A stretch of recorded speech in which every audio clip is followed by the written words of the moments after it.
Buenos días, mis queridos hermanos. Hoy el primer lunes de este año nuevo, 3 de enero del 2022. Queremos compartir con ustedes la palabra del día, el evangelio del día. En el nombre del Padre, del Hijo y del Espíritu Santo. Amén. Del Santo Evangelio según San Mateo. Gloria a ti, Señor. Al enterarse Jesús de que Juan había sido arrestado, se retiró a Galilea y dejando el pueblo de Nazaret, se fue a vivir a Cafarnaúm, junto al lago en territorio de Zabulón y Neptalit, para que así se cumpliera lo que había anunciado el profeta Isaías: tierra de Zabulón y Neptalit, camino del mar al otro lado del Jordán, Galilea de los paganos. El pueblo que yacía en tinieblas vio una gran luz. Sobre los que vivían en la tierra de sombras, una luz resplandeció. Desde entonces comenzó Jesús a predicar diciendo: conviértanse, porque ya está cerca el reino de los cielos. Y andaba por toda Galilea, enseñando en las sinagogas y proclamando la buena nueva del reino de Dios y curando a la gente de toda enfermedad y dolencia.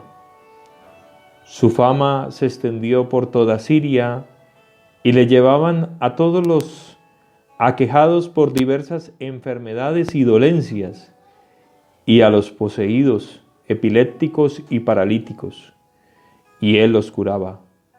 Los seguían grandes muchedumbres.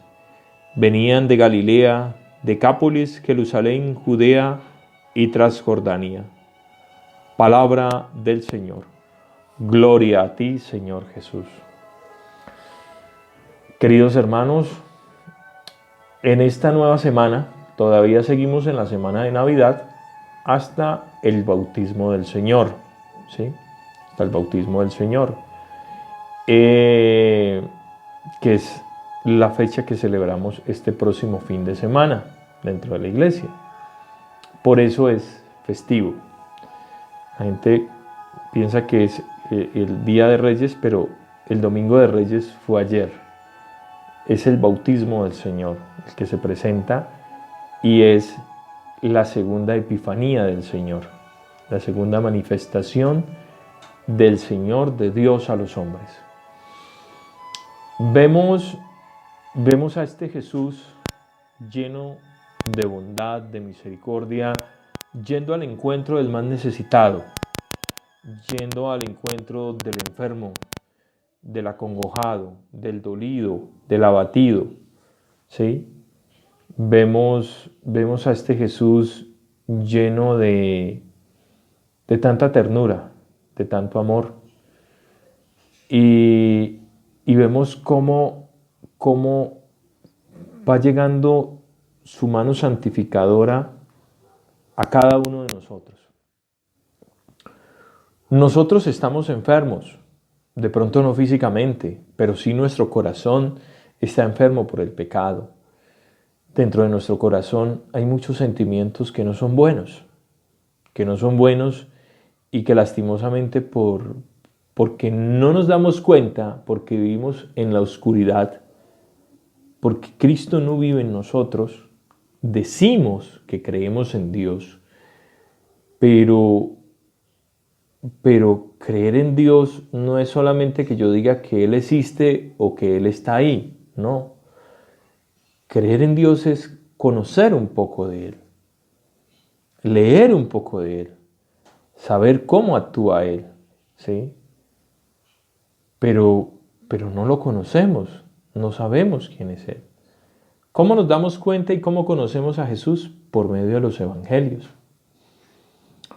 Hay mucha gente que no le gusta leer la Sagrada Escritura. Mi recomendación, si no la quieren leer, dentro de YouTube también hay el evangelio completo para escucharlo. Por lo menos el de Lucas dura aproximadamente, escuchar todo el evangelio de San Lucas que es uno de los más cortos que hay, dura casi 2 horas, 50 minutos, 3 horas. Todos dirán 3 horas, pero 3 horas no son nada. ¿Cuánto un partido de fútbol tiene 2 horas? Una novela tiene 1 hora. Programas, internet, videos, TikTok, YouTube. Gastamos cualquier cantidad de tiempo viendo otras cosas. Y podemos regalarle un poco de tiempo, regalarnos un poco de tiempo nosotros con el Señor. Porque a veces pensamos que es que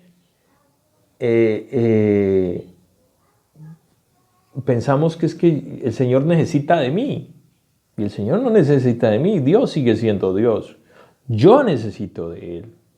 Lo que pasa es que como vivimos tan lejos de la luz, y la luz es Jesús, vivimos en nuestra oscuridad, en nuestro mundo, donde el mundo nos dice que lo que estamos haciendo está bien hecho, porque es el mundo.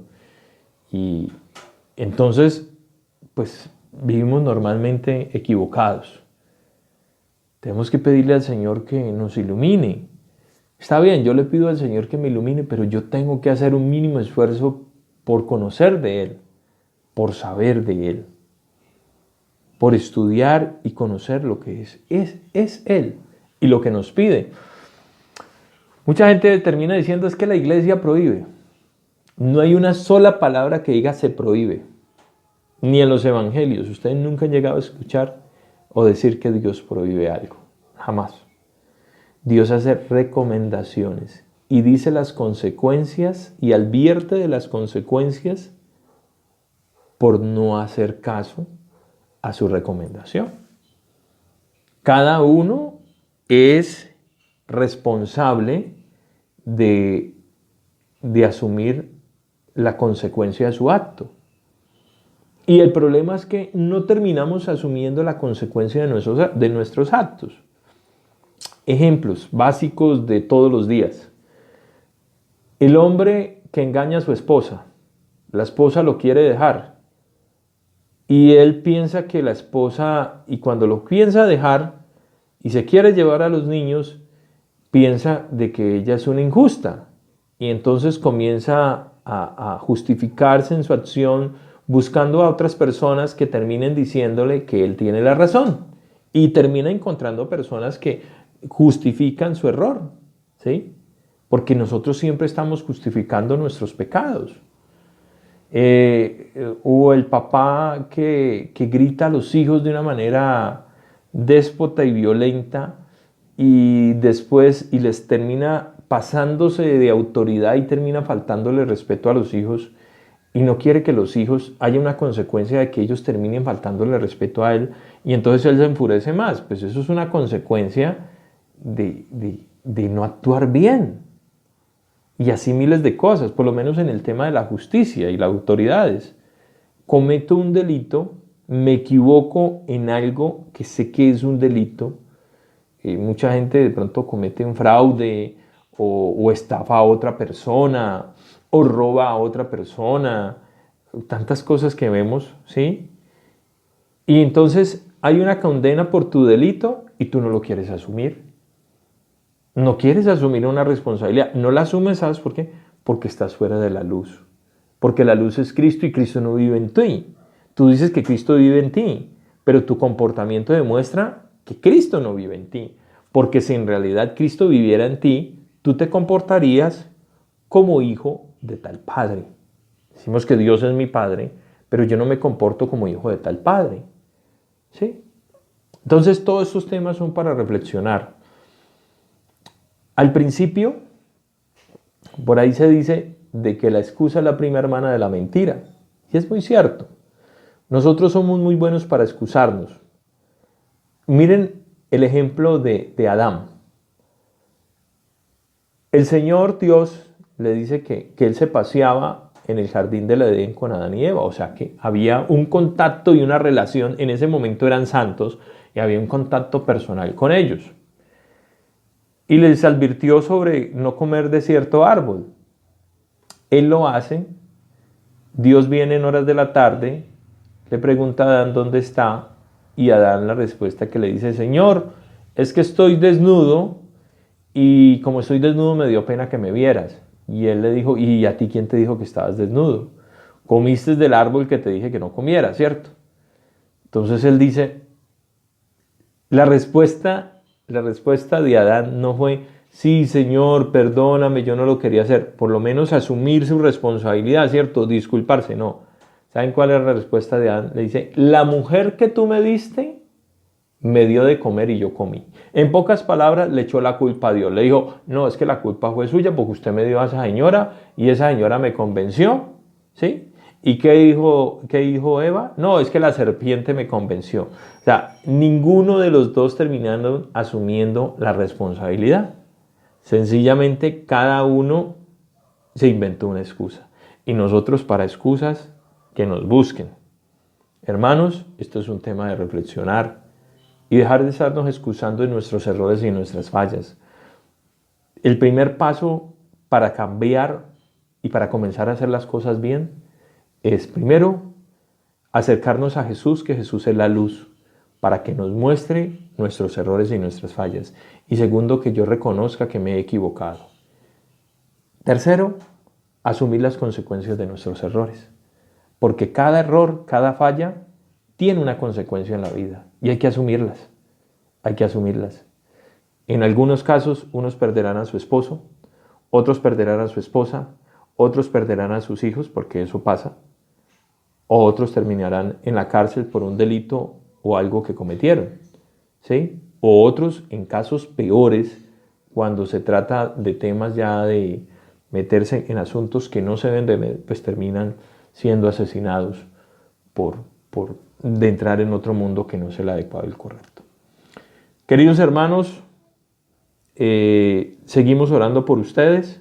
Pidámosle al Señor que sea nuestra luz, que venga a curar todas nuestras enfermedades y nuestras dolencias. Busquemos de Él un poquito más. Utilicemos estos medios de comunicación por YouTube. Hay mucha información sobre Dios, el Evangelio, la Sagrada Escritura, ir a misa, orar, comulgar, confesarnos. Queridos hermanos, les pedimos que nos sigan acompañando en YouTube, ¿sí? Que se suscriban, que compartan este mensaje del día, este Evangelio del día, que compartan la palabra de Dios. Este año queremos hacer cosas extraordinarias. Se vienen unas elecciones presidenciales y debemos de hablar sobre ese tema. Y lo vamos a hacer desde el Evangelio. La responsabilidad que tenemos que asumir nosotros como cristianos en este tema de política. Queridos hermanos, Dios los bendiga, Dios los guarde, Dios los proteja. Seguimos orando unidos en la iglesia por toda la unidad del cristianismo. Amén. Que Dios los guarde.